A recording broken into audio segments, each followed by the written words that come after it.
Salutations à tous et à toutes, c'est FW et bienvenue donc dans cette édition de Talita. Talita, aujourd'hui, nous allons parler de ton entourage. On parle de ton entourage parce qu'en fait, il est quand même important à un certain moment que tu prennes conscience que ton entourage, en fait, il joue un très très grand rôle, n'est-ce pas, non seulement dans ta vie, mais aussi, dans une certaine mesure, dans ton destin. Je parle bien de ton destin prophétique.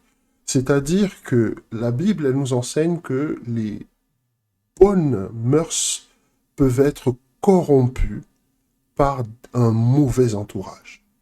Et combien de personnes dans ta vie, combien de personnes autour de toi, tu as pu regarder et tu t'es aperçu que le principal problème de ces personnes-là, c'était les gens qui étaient autour d'elles. Les personnes étaient bonnes, mais l'entourage était mauvais. Mais par la grâce de Dieu, ce matin, on va rentrer dans la parole de Dieu pour s'apercevoir que Dieu, dans sa bonté, nous indique déjà comment construire notre entourage. Alors, je voudrais qu'on se comprenne bien. Entourage, support système, c'est les mots que je préfère utiliser pour déterminer le type de personne que tu dois admettre dans ta vie. Ce n'est pas forcément parce que toi et une personne, vous vous entendez bien, vous êtes amis, que cette personne-là fait partie de ton support système. Quand je parle de support système, et nous allons définir tous ces termes-là ensemble, quand je te parle de support système, je suis en train de te parler des personnes, en fait, que Dieu a choisies, n'est-ce pas, pour faire partir de ta vie, pour t'amener à ta destinée prophétique.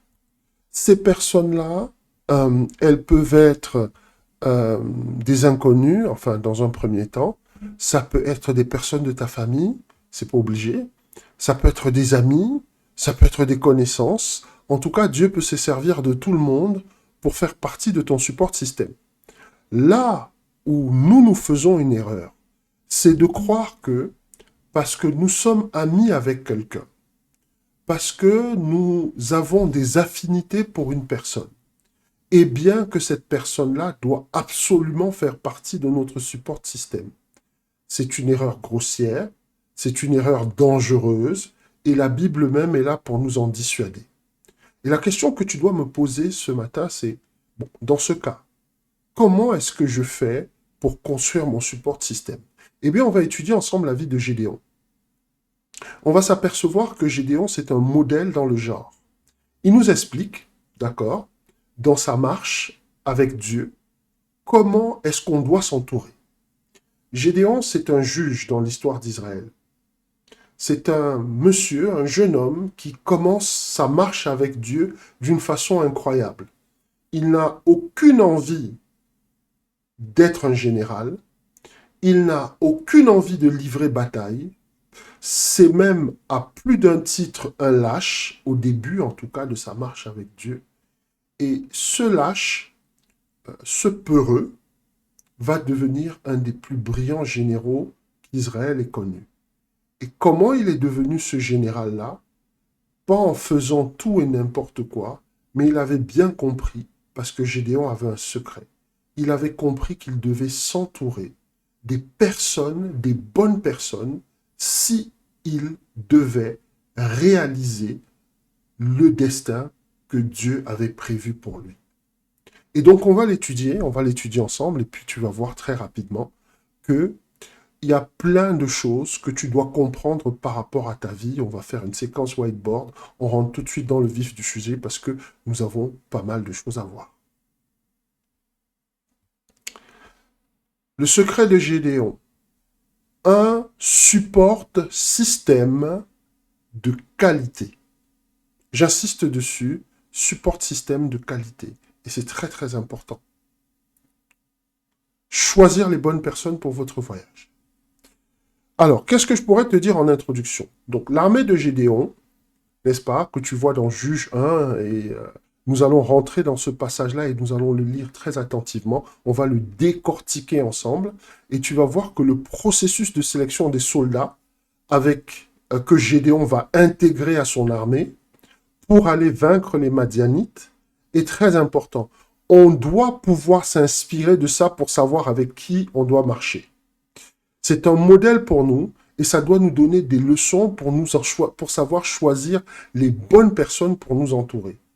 Je peux te dire quelque chose par rapport à moi et je te donne un court témoignage. Dans la première partie de mon ministère, je n'avais pas compris l'importance d'un entourage. Je n'avais pas compris l'essence même et l'idée même de travailler en équipe. Je ne savais pas ce que c'était. Et résultat, j'ai permis à des personnes d'être autour de moi, beaucoup plus par affection, beaucoup plus par affinité, beaucoup plus parce que ces personnes-là étaient là et qu'il fallait bien les occuper. Et j'ai permis à cette personne-là d'intégrer mon entourage. Grand mal m'en a pris puisque j'ai payé les conséquences de ça. J'ai même failli laisser ma vie. Donc, j'essaie pas de te faire peur, mais je te dis que tu dois choisir les bonnes personnes. C'est pas tout le monde qui doit marcher avec toi. C'est pas tout le monde qui doit faire partie de ta vie. Si tu es un élu, c'est quelque chose qui doit te parler énormément, ce que je te dis. Pourquoi? Parce que ta vie, ton destin peut être déraillé, dérouté et totalement détruit par de mauvaises compagnies. Parfois même, il vaudrait mieux être seul, plutôt que mal accompagné.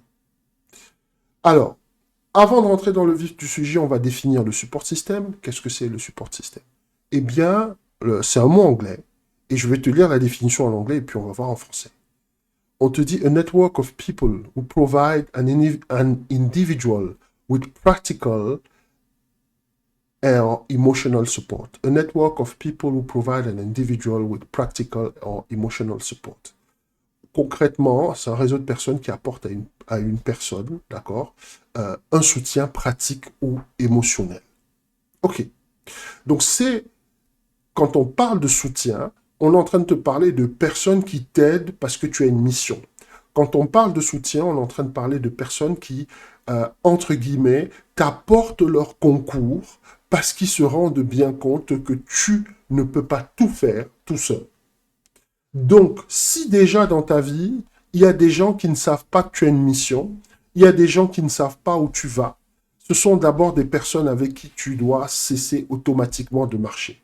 Parce qu'elles n'ont pas compris où tu vas, elles n'ont pas compris ce que Dieu a réservé pour toi, d'accord? Donc ces personnes-là vont devenir rapidement dangereuses. Je suis en train de te parler en connaissance de cause. Si tu rates l'étape de la construction de ton support système, tu as pratiquement raté une grosse partie de ta mission. Je veux qu'on prenne exemple sur le Christ. On va s'intéresser au cas de Judas. Judas faisait partie du support système de Yeshua et c'était son trésorier. Ok. Est-ce que tu vois les conséquences et les répercussions qu'un mauvais casting dans ta vie peut avoir? Alors, je ne te dis pas que Yeshua, malgré la trahison de Judas, n'a pas trouvé le moyen de surmonter et de transformer même et de transcender cette situation-là pour en faire quelque chose pour la gloire du royaume. Mais j'essaye de te dire qu'avoir toutes sortes de personnes autour de toi peut être dangereux. Donc nous avançons. Et là, je pose une autre pierre. Pourquoi il est important de créer un support système? En fait, il faut que tu comprennes que Dieu n'a pas prévu que tu puisses avoir du succès sans équipe. Même Christ a dû composer une équipe avec des disciples pour pouvoir travailler. Donc le coup du loup solitaire, qui va tout faire tout seul, qui va tout accomplir tout seul, ça peut marcher au début de ton ministère. Et je ne te cache pas, par exemple, moi, là, Maranatha Digital, nous sommes encore au début. Il y a plein de choses que je fais tout seul. C'est-à-dire que je prépare les slides, par exemple, pour le podcast d'aujourd'hui. Ben, je les ai préparés tout seul. Les affichettes pour les webinaires, je fais ça tout seul. Après, je me fais aider aussi de temps en temps par d'autres personnes, mais majoritairement, je fais tout seul. Lorsque les choses auront pris une certaine ampleur, je ne pourrai plus le faire tout seul. Je serai obligé de m'entourer de certaines personnes. Donc, et ça t'amène donc à comprendre. Christ, au début, il est tout seul. Hein. Quand il va se rendre auprès de Jean le Baptiste pour être baptisé, il est tout seul. Mais après, il compose son équipe, et une fois qu'il a composé son équipe, là, il peut commencer à rendre ministère. Et c'est aussi dans le même esprit qu'il a créé son Église, en fait. Ok? Il faut que tu comprennes que Dieu n'a pas prévu, en fait, que tu fasses tout seul. Lui-même ne fait pas tout seul. Il a son Église. C'est dans ce même esprit qu'il a créé la famille et le mariage, qui sont une autre représentation de l'Église, pour faire comprendre à l'homme que l'homme ne doit pas faire tout seul. J'insiste là-dessus. Donc c'est toujours une affaire d'équipe. C'est toujours une affaire de support système. C'est toujours une affaire d'entourage. Nous travaillons les uns en interdépendance avec les autres. Ok? Donc l'idée comme quoi tu vas supprimer toute relation, tu deviens asocial, tu deviens cette espèce d'ermite, ce moine, etc. C'est pas forcément le plan ou le chemin que Dieu a choisi pour toi. C'est plutôt la frustration et la voix de ta déception qui est en train de parler au-dedans de toi. Et là, nous avançons. Comment Josué a fait pour choisir et composer son entourage? Parce que cette question-là, si tu arrives à répondre à ça, il est clair que tu vas commencer à savoir, déjà d'un, quel est le genre de personne que tu dois faire rentrer dans ta vie, et de deux, quel est le genre de personne que tu dois faire sortir de ta vie. Parce que c'est aussi comme ça que ça marche. Et bien sûr, quel est le genre de personne que tu ne dois surtout pas fréquenter. Donc, nous allons lire la Bible, n'est-ce pas? Et comme il est de coutume ici, sur ce slide, je t'affiche le passage en grand. La version que j'utilise, c'est soit Darby, soit Louis II, mais je pense que dans l'idée, tu vois à peu près où est-ce que nous allons. Juge 7, 1, verset 2. Et Yerubbaal, qui est Gédéon, se leva de bonne heure. Et tout le peuple qui était avec lui, et ils campèrent près de la source de Harod. Il avait le camp de Madian au nord, du côté de la colline de Morée, dans la vallée. Ok? Et l'Éternel dit à Gédéon, le peuple qui est avec toi est trop nombreux pour que je livre Madian en leurs mains. De peur qu'Israël ne se glorifie contre moi, disant, on s'arrête là. La première chose, quand tu veux construire ton support système, tu dois comprendre que ce n'est pas quelque chose que tu peux faire tout seul. Je répète ici, la première condition, la première chose que tu dois comprendre pour construire ton entourage, c'est que ce n'est pas quelque chose que tu dois faire tout seul. Parce que si tu fais tout seul, tu vas commencer à choisir les gens que tu aimes bien, les gens qui te disent toujours oui, les gens qui sont toujours d'accord avec toi, les gens qui ne te contredisent jamais, les gens qui te plaisent, etc., etc. Et au final, n'est-ce pas, tu n'arriveras jamais vraiment là où Dieu a prévu que tu arrives. Pourquoi? Parce que tu as laissé parler la chair. Donc la première chose, c'est de comprendre que ton support système, tu ne vas pas le construire simplement, n'est-ce pas, en te mettant, je précise bien, en te mettant dans cette position-là. Ok? Cette position de dire, je vais construire moi-même mon support système sans la connaissance, sans la sagesse, sans le concours de Dieu. Donc c'est un piège terrible dans lequel beaucoup d'entre nous tombent et malheureusement, ça a des conséquences qui sont désastreuses. Donc là, je suis en train de te donner des éléments parce que tu vas comprendre que finalement, dans nos vies, le problème, c'est toujours quand c'est nous qui sommes en train de nous positionner comme étant les personnes qui vont faire tous les choix et que nous ne laissons pas à Dieu la possibilité, n'est-ce pas, de choisir pour nous. OK ? Donc j'insiste là-dessus parce que finalement tu vas t'apercevoir que La première condition, la chose qui est la plus importante pour construire ton support système, ça va être simplement de comprendre que ton Père est là. Son esprit est là. Tu as un conseiller, c'est le Saint-Esprit. Laisse-toi conduire et guider. Et là, tu vois tout de suite que les priorités de Dieu ne sont pas forcément celles qu'on attend. Ok?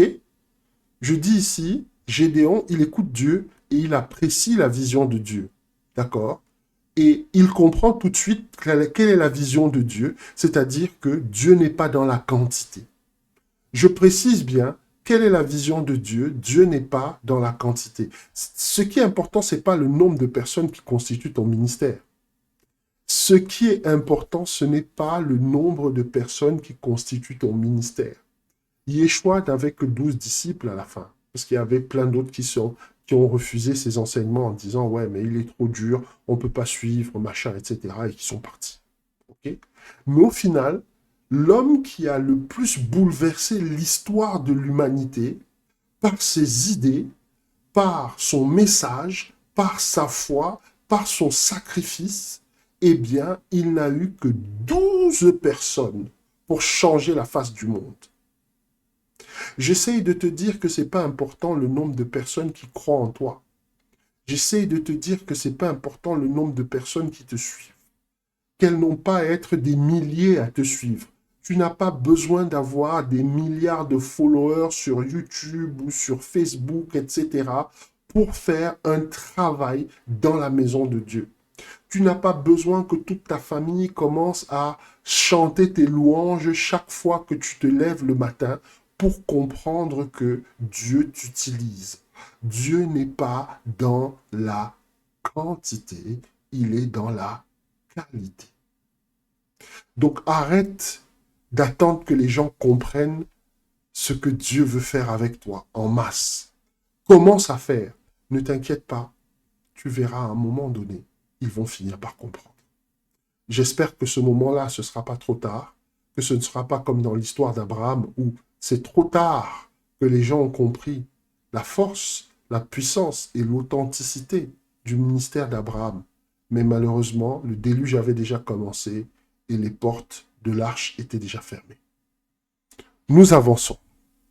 Alors tu vas me dire, oui, c'est bien beau de parler comme ça, FW, mais c'est quoi les qualités en fait requises pour composer son support système? Je te les donne tout de suite. Je te les donne tout de suite. Alors, les qualités pour composer ton support système. D'abord, nous allons lire un passage de la Bible. Juge 7.3. Ok? Ma main m'a sauvé, et maintenant crie aux oreilles du peuple, disant, quiconque est peureux et tremble, qu'il s'en retourne et s'éloigne de la montagne de Galaad. Et la Bible dit, et 22 000 hommes du peuple s'en retournèrent, et il en resta 10 000. Ça veut dire, il faut que tu comprennes que le nombre n'est pas important. Parfois, il y a plein de gens qui sont derrière toi, mais il y a vraiment très peu qui sont avec toi. Je dis, parfois, il y a plein de gens qui te suivent, mais il y en a très peu qui sont avec toi. Et la Bible te montre ici qu'au départ, quand Gédéon part pour conquérir, ou plutôt pour guerroyer ou faire la guerre à nos amis madianites, ils sont 32 000, en fait. On te dit que tout à coup, qu'on demande quiconque est peureux et qui tremble, qu'il retourne et s'éloigne de la montagne de Galaad. 22 000 hommes du peuple s'en retournèrent. Ok? Beaucoup vont marcher avec toi, mais ils n'auront pas le courage, ni même la volonté parfois de faire les choses quand il faudra vraiment y aller. Je suis obligé de te dire les choses. Dans ton support système, il te faut des gens qui sont volontaires, il te faut des gens qui sont courageux. C'est une réalité. Et je précise ici, la première pierre pour constituer les gens qui vont rentrer dans son support système, la première chose que ces gens-là doivent être, ça doit être des gens qui marchent par la foi plutôt que par la peur. OK? Ici, tu dois comprendre que des personnes qui sont craintives, des personnes qui sont indolentes, qui n'ont pas de volonté, qui sont très peu courageuses, etc. Ces personnes-là vont tuer ta foi et vont tuer tes rêves parce que tu seras en train de combattre deux batailles. Une dans ta maison pour faire avancer les choses, pour motiver les gens, pour les encourager à croire en tes rêves, et une autre à l'extérieur où tu dois faire exactement le même travail avec des inconnus. À un moment, il faut arrêter. Et si c'est ton cas, et je veux te parler à toi, je sais que tu m'écoutes et je sais que tu m'entends. Tu as longtemps privilégié des personnes dans ta vie qui n'avaient aucune foi, qui marchaient par la peur, qui te donnaient des faux conseils, qui te décourageaient de faire quoi que ce soit. Et ces personnes, parce que tu avais de l'affection, parce que tu avais de l'admiration, ou parce qu'elles étaient tes aînés, tu pensais, tu te disais, oui, ben c'est des personnes qui sont quand même expérimentées, elles vont me donner des bons conseils.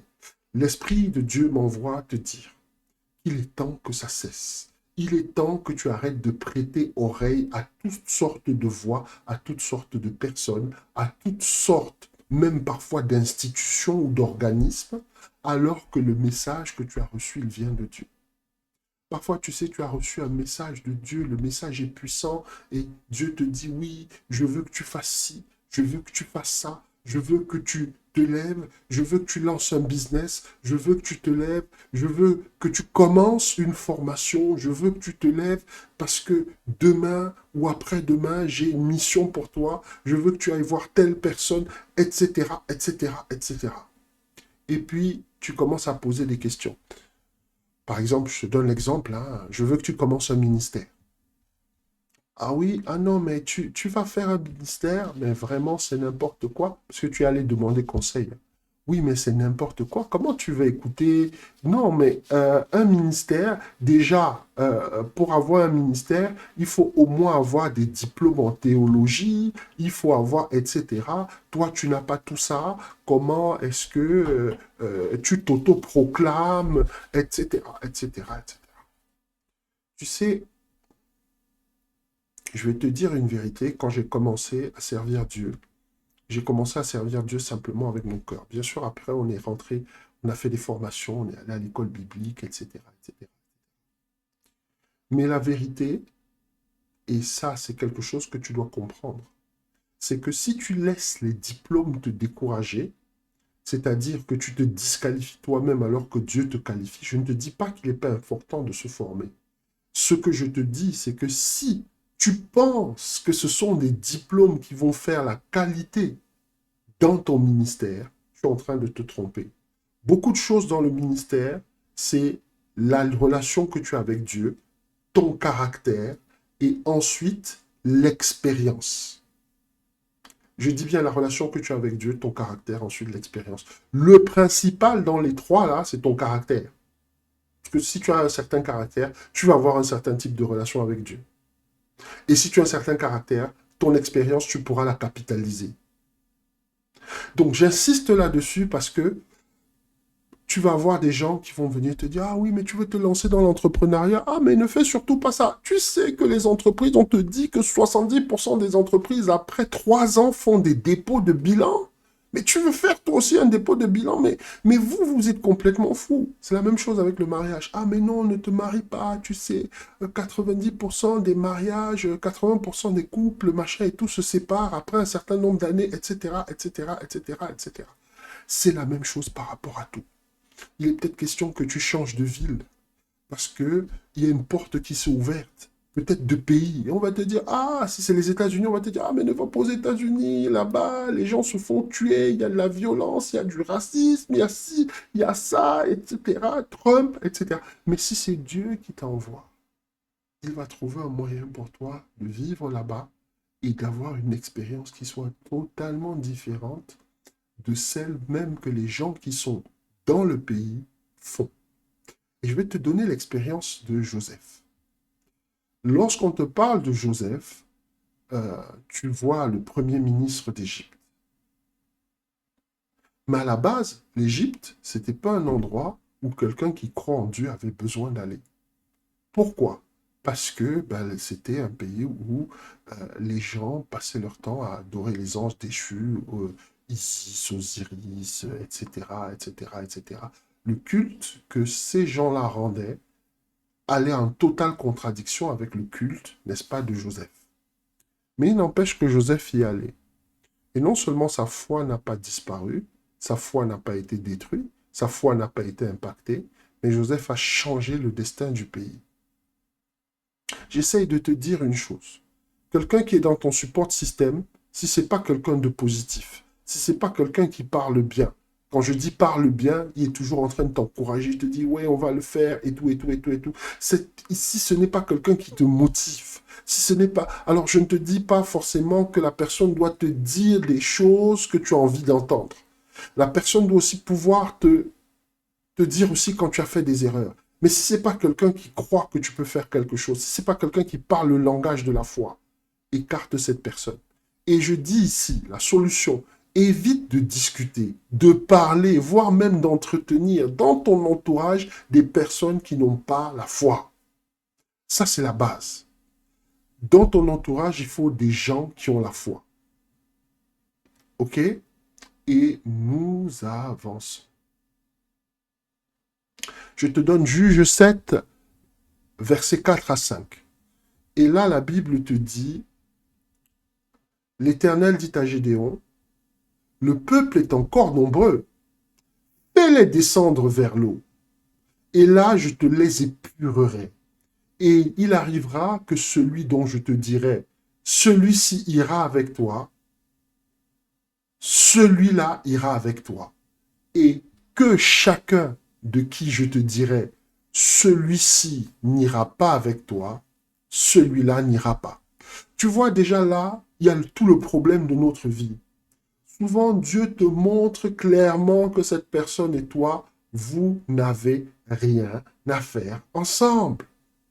Mais toi, comme tu es très intelligent, mais toi, comme tu sais tout, mais toi, comme tu as toujours tout compris mieux que tout le monde, d'accord?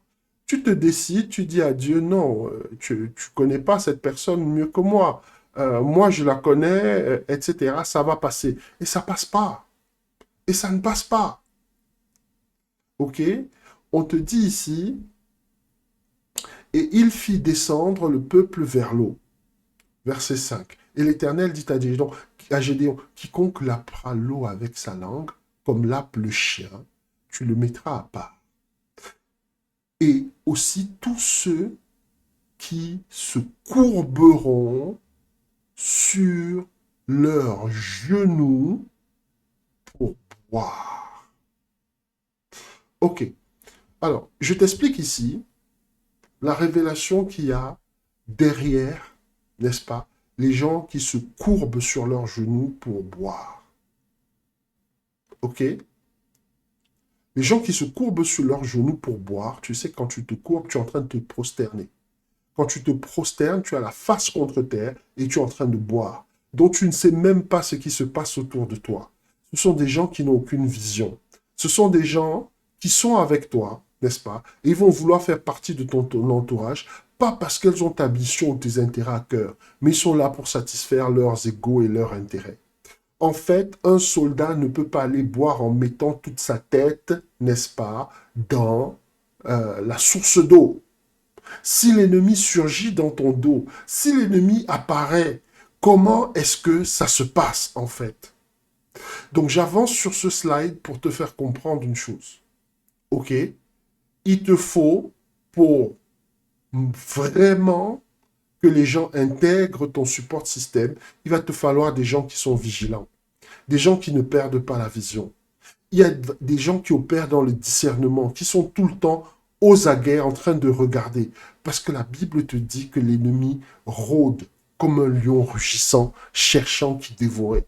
Et si autour de toi, il n'y a que des gens qui sont là pour leurs intérêts, ils sont là, ils ne pensent qu'à manger, ils ne pensent qu'à boire. La mission même, en fait, ils sont là, ouais, mais bon, quand même, il faut se distraire, il faut, etc.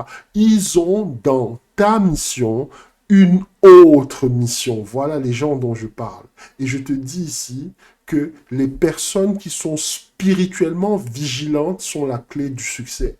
Si tu as des personnes autour de toi qui sont vigilantes, des gens qui regardent tout le temps, que ce soit dans le spirituel, que ce soit dans le matériel, qui sont tout le temps en train, n'est-ce pas, de regarder ce qui se passe autour.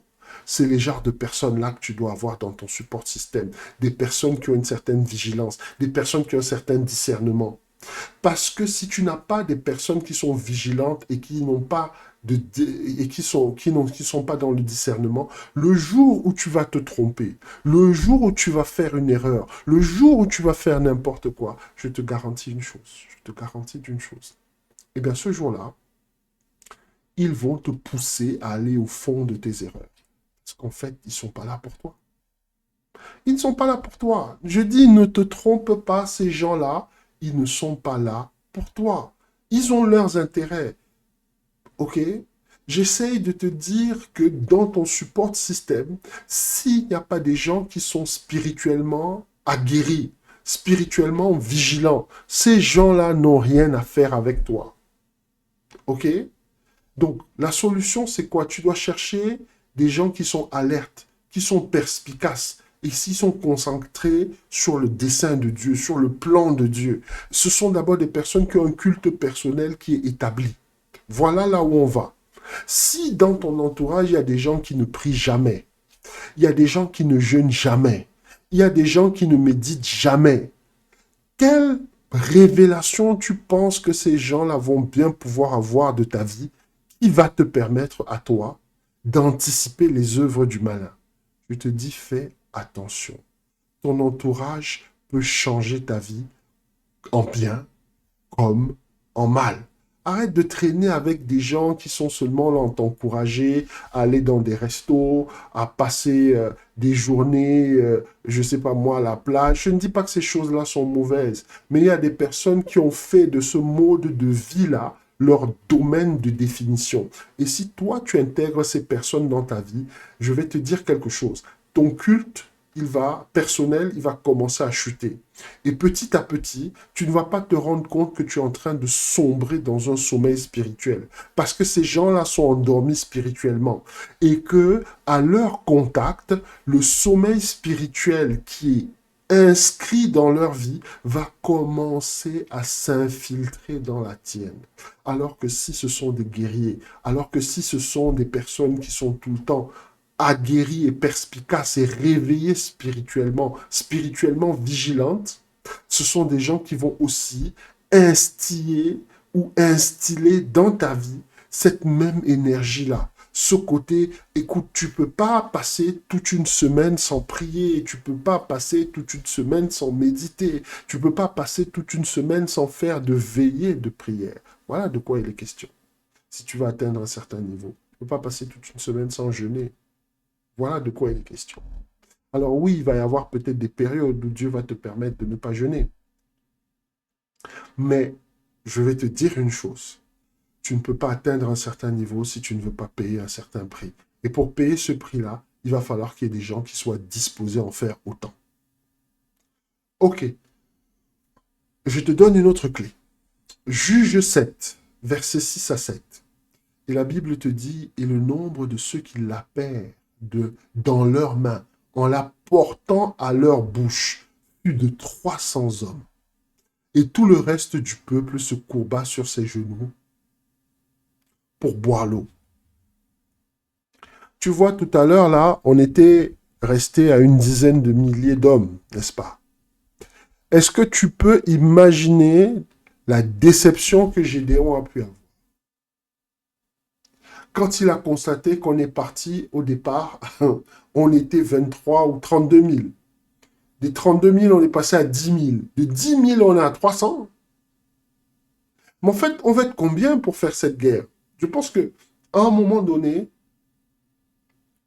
tu vas aussi rencontrer ce type de situation-là. À un moment donné, tu vas rencontrer ce type de situation où tu auras l'impression que Dieu enlève de ta vie beaucoup trop de monde et puis tu te sens seul et puis tu commences à te poser la question, mais est-ce que je vais vraiment réussir? Est-ce que ça va vraiment marcher? Est-ce que. Mais je vais te dire une chose, par la grâce de Dieu. Dieu m'envoie te dire que ce sont pas les meilleurs qui sont partis. Ce sont les meilleurs qui sont restés. Tu n'as pas besoin de 10 millions de personnes. Tu as besoin de quelques personnes. Et ces quelques personnes-là seront motivées. Ces quelques personnes-là seront déterminées. Ces quelques personnes-là seront ointes spirituellement. Ces quelques personnes-là seront aguerries, seront perspicaces, seront révélées, seront vraiment motivées dans l'idée de te voir accomplir ton rêve et ta destinée prophétique. Mais par contre, il va falloir que tu acceptes de laisser certaines personnes partir de ta vie. Je sais que ça fait mal. Je sais que ça fait mal. Je sais que c'est douloureux. Mais à certains moments, tu vas regarder la trajectoire de la vie de quelqu'un et tu vas dire, j'ai regardé la trajectoire de ta vie et je ne vois pas dans quelle mesure nos deux destins peuvent cohabiter ensemble. C'est ce qui est arrivé à Abraham. À un moment, il a regardé Lot, il lui a dit non, Lot, je ne peux plus rester avec toi. On ne peut plus avancer ensemble. Pourtant, la Bible te dit que Lot, c'était son neveu chéri, son neveu préféré, qu'il considérait carrément comme son fils. Mais, à un moment donné, il a dû se séparer. Et il y a plein de Lot dans ta vie dont tu dois te séparer. Il y a plein de Lot dans ta vie dont tu dois te séparer. OK? Et je précise ici, ça, nous sommes sur, n'est-ce pas, la troisième, OK? La troisième clé, le troisième secret de Gédéon. Il a gardé des personnes qui étaient engagées envers la mission.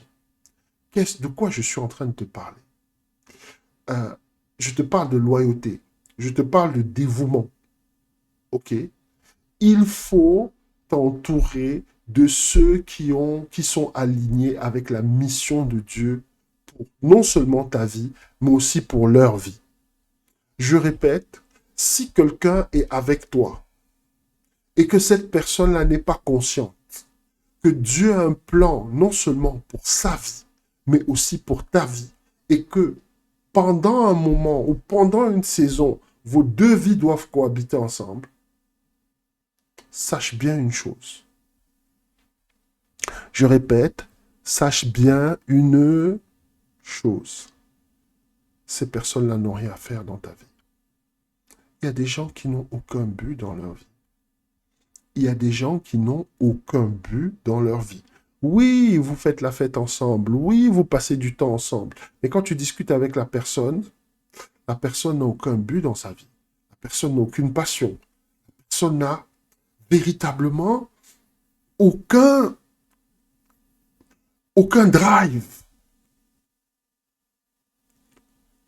Et là, tu dois comprendre que si tu traînes avec cette personne-là, à un certain moment, toi aussi, tu vas devenir comme elle. Donc, entoure-toi de personnes qui ont une mission. Et comme ils ont une mission, tu vas voir comment leur énergie va commencer à influencer la tienne positivement. Juge 7, 8 à 9. Et la Bible te dit, « Et les 300 hommes prirent en leurs mains les vivres du peuple et ses trompettes. Et Gédéon renvoya tous les hommes d'Israël, chacun à sa tente, et retint les 300 hommes. Or, le camp de Madian était en dessous de lui dans la vallée, et il arriva cette nuit-là que l'Éternel lui dit, « Lève-toi, descends au camp, car je les livre en ta main. » Okay. Les gens qui composent ton entourage doivent aimer servir. Je répète, les gens qui composent ton entourage doivent aimer servir et assumer des responsabilités qui ne sont pas les leurs au départ. Tu vois qu'ils se retrouvent en train de porter, les 300 hommes se sont retrouvés en train de porter les vivres du peuple. C'est-à-dire que 300 hommes se sont retrouvés en charge de transporter la nourriture de 23 000 hommes, en plus d'avoir allé à se battre. Et tu vois qu'ils le font, ils n'hésitent pas à assumer les responsabilités des autres. Tu sais, si tu as des gens autour de toi qui sont très égocentriques, qui ne pensent qu'à eux-mêmes, Si tu as des gens autour de toi qui sont très égocentrés, qui veulent toujours tout ramener à eux-mêmes, je dis, fais très attention. Parce que ces gens-là, lorsque tu vas commencer à leur demander des services, lorsque tu vas commencer à les solliciter au-delà de leurs tâches, au-delà de leurs responsabilités, tu verras tout de suite leur véritable visage. Ça va te donner ces gens-là, n'est-ce pas, qui viennent à l'église. Ah, c'est le dimanche, on va à l'église. Le samedi, peu importe. On a une grande voiture. Moi, on ne propose jamais de transporter qui que ce soit. Donc, ceux qui viennent à pied, ils viennent à pied, et puis c'est tout. Donc, à un moment, je dis, non. Si tu as des personnes qui ont ce type de mentalité dans ton entourage, ça va être super compliqué. Ça va être super compliqué pour toi de décoller parce que ces personnes-là vont t'encourager à fonctionner comme elles. Voilà de quoi il est question. Et ici, je parle donc de la quatrième clé, le service et l'humilité. Les soldats étaient obéissants, en fait. Tu vois que malgré le fait qu'ils soient passés de 33 000 à 23 à 10 000 et puis de 10 000 à 300, ils ne se plaignent pas. Ils auraient pu dire à Josué, mais attends Josué, tu n'es pas sérieux là. On va aller faire la guerre contre Madian. Tu as laissé partir tous les autres gars. Mais on n'a aucune chance. Les Madianites, ce sont des guerriers redoutables. On va en sous-nombre pour les combattre maintenant. Mais tu as perdu la tête. Mais ils étaient humbles, obéissants. Et ils avaient bien compris que cette affaire-là que Josué menait, ce n'était pas seulement Josué qui allait faire la bataille. Dieu était avec lui. Et c'est pour ça que je précise ici, choisir des gens qui sont humbles. Je dis bien humbles, pas des gens qui en savent trop, qui savent tout, à qui on ne peut rien enseigner, on ne peut rien leur dire. Disposés à servir, c'est-à-dire qu'ils sont capables, tu leur donnes une tâche, tu leur donnes une mission, tu leur demandes un service, ils sont capables de te rendre ce service-là. Pourquoi ils font ça? Parce qu'ils ont une vision globale de la situation dans son ensemble. Ils savent très bien qu'ils ne travaillent pas seulement pour toi, mais ils travaillent aussi pour Dieu. Voilà de quoi il est question. Et là, je te donne la cinquième clé.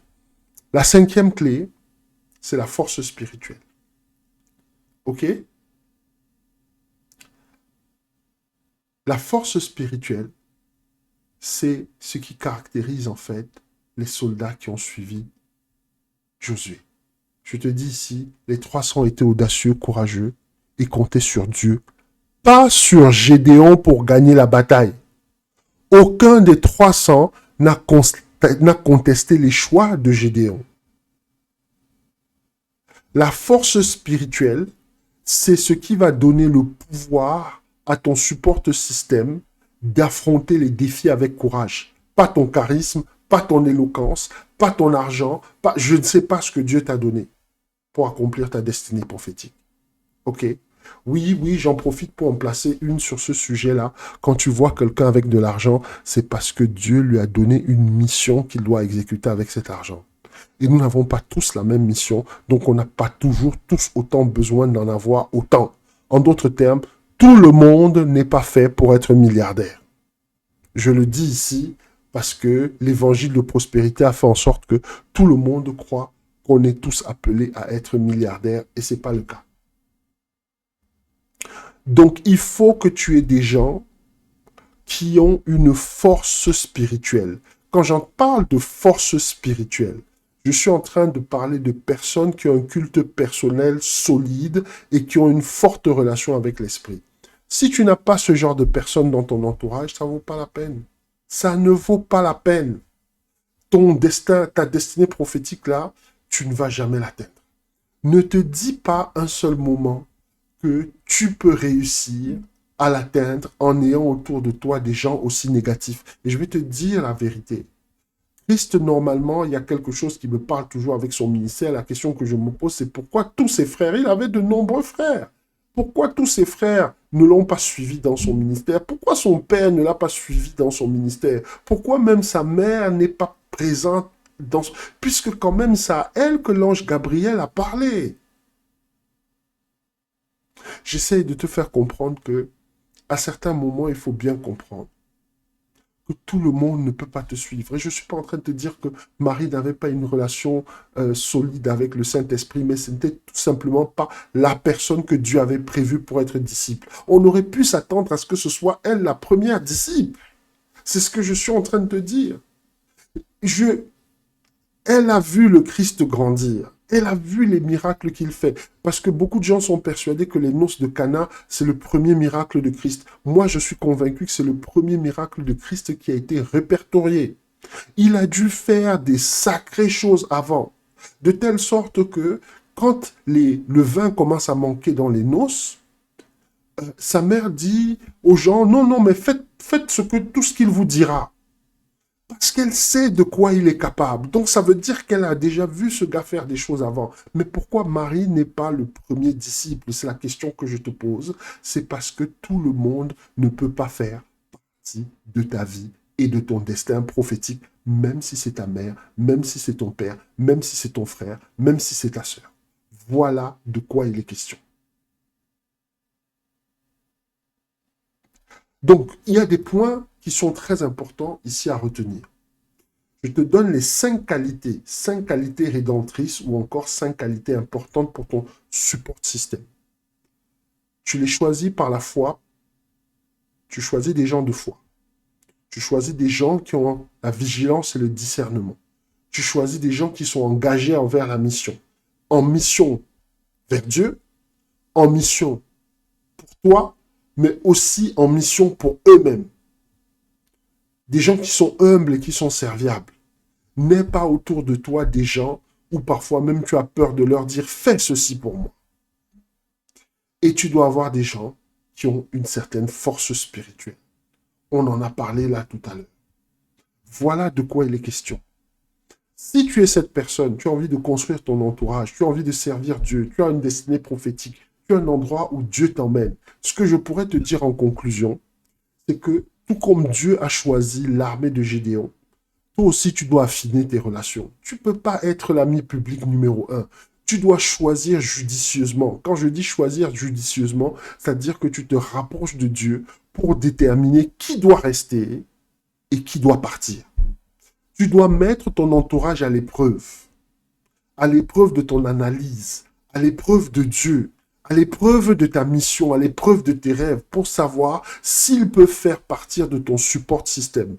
Je ne suis pas en train de te dire de ne plus parler à tes frères, à tes sœurs s'ils ne marchent pas en Christ. Je te fais comprendre que ton entourage direct, c'est ça ton support système, ne peut pas être constitué de gens qui ne marchent pas avec Dieu, même si vous êtes de la même famille, même si vous êtes, n'est-ce pas, du même sang.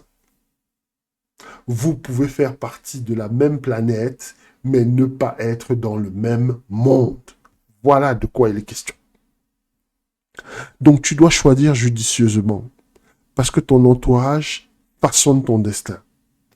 Tu dois discerner dans la prière, dans la méditation et le jeûne, les personnes que tu permets d'être auprès de toi. Combien d'entre nous se retrouvent en train de jeûner pour leur entourage? Combien d'entre nous se retrouvent en train de méditer sur leur entourage? Combien d'entre nous se retrouvent en train de prier pour leur entourage? Combien d'entre nous font ça? Et après, quand nous prenons des coups de poignard dans le dos, quand nous nous faisons trahir, quand nous nous faisons parfois même insulter, quand nous nous faisons calomnier par notre propre entourage, on est désespéré, on pète les plombs, on commence à crier à Dieu, etc., etc. Alors qu'en fait, la principale cause de tous nos problèmes, c'est nous. Nous avons choisi notre entourage par la chair. Nous avons choisi notre entourage par affection. Nous avons choisi notre entourage parfois même par intérêt. Parce que tu sais que la personne a l'argent, tu veux absolument que cette personne-là reste dans ton ministère. Alors que c'est pas comme ça que ça marche. Ça n'a jamais été comme ça que ça marche. C'est pas la grande armée qui sauve le grand roi. C'est Elohim. Donc, aujourd'hui, je voudrais simplement te dire une chose. Ok? Choisir ton entourage, c'est quelque chose de particulier. Ça peut changer ta vie. Ça peut changer ta vie positivement. Ça peut aussi la changer négativement. Ne choisis pas ton entourage sans marcher avec Dieu. Demande à Dieu de t'aider. Dieu a largement, Elohim, il a largement les moyens de te permettre de sélectionner les gens avec qui tu dois fonctionner. Ne te mets pas avec les gens juste parce que ils ont des gros diplômes, juste parce que ils ont beaucoup d'argent, juste parce que ils ont des relations.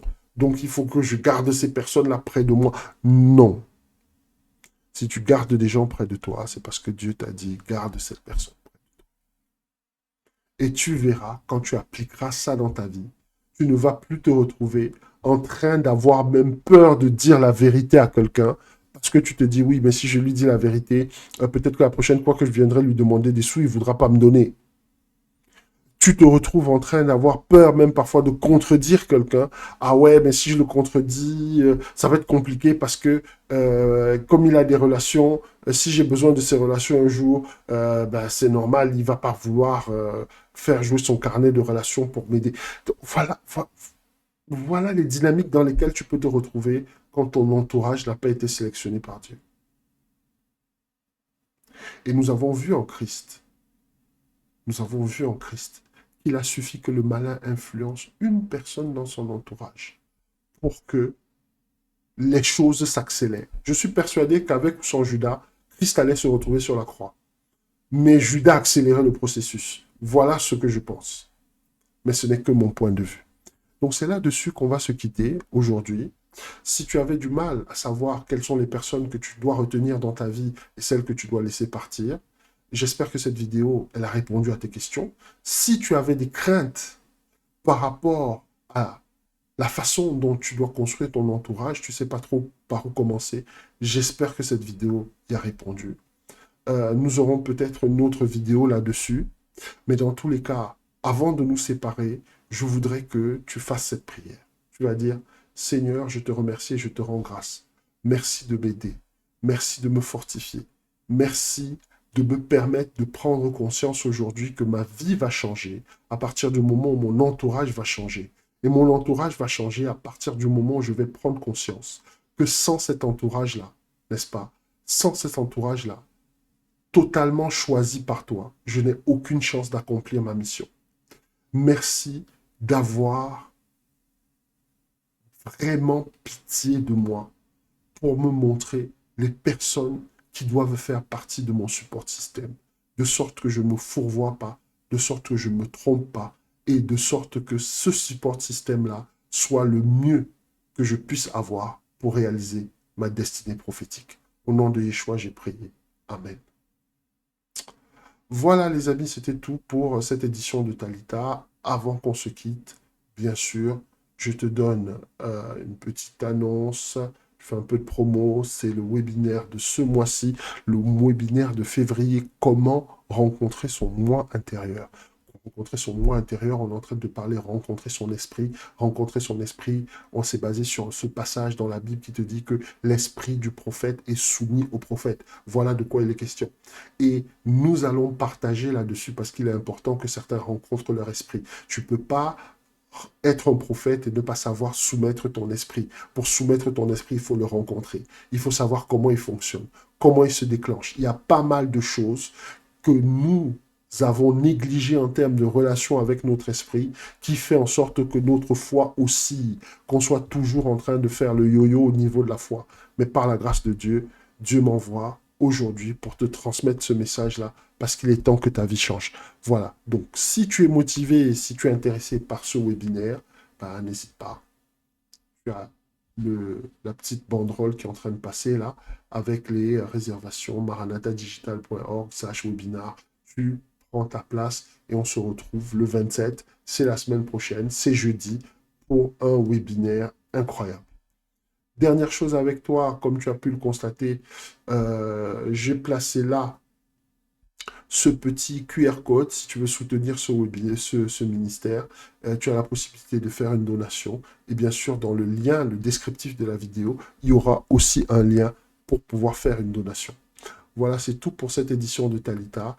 Je suis FW et je te souhaite un très très bon Shabbat, un très très bon dimanche par anticipation et surtout une très très bonne fin de semaine. Qu'Elohim soit avec toi. À très bientôt.